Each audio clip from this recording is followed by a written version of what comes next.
The book opens with a quote from Deleuze and Guattari, which says, "Madness need not be all breakdown, it may also be breakthrough." How do you think that this approach can change the way we do research?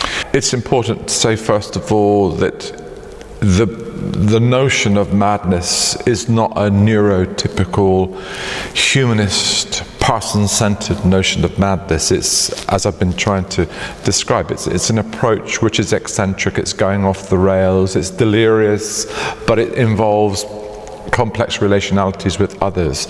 I think it will encourage those who read it and those who buy into some of the ideas that are there, that they can engage in research practices and inquiry. I think that's important to emphasize inquiry as much as research. That they can begin to do that research in multiple kinds of ways. They don't have to do it according to the way in which the conventional research methods textbooks say that you do. That you have to formulate a research question and then you've got to decide what tools to use for the job. You know, that's the orthodoxy, yeah, certainly of kind of positive forms of research. So it's very much about starting in the middle, I think. You know, that you know, if just the example of the conversation I've had over coffee with a young person who has done some work on the use of hip hop. You know, that can in itself, while seemingly not the way in which one should do academic research, was for her a really exciting and revealing, you know, a starting point. So I think it's wanting. I suppose I like the way in which Erin Manning uses the phrase information.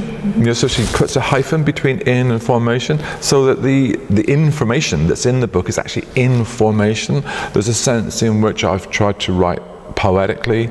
There's a sense in which I've used, you know, all sorts of, as you've probably seen, different kinds of breaks. I want to encourage people to think about form as a transitive process, you know, and to encourage people to do it in different ways. See how it goes, see what might happen, you know. So experimentalism is a big part of that, you know.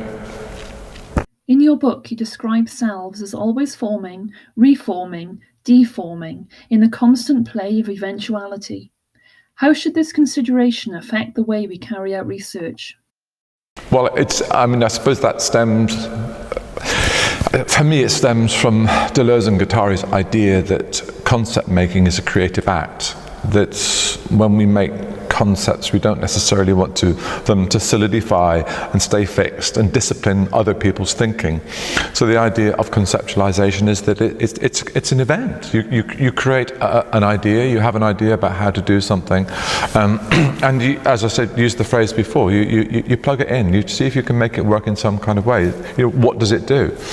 I mean, as long as you know, Spinoza asked the question, you know, what can a body do? What can our bodies do? What can any body do?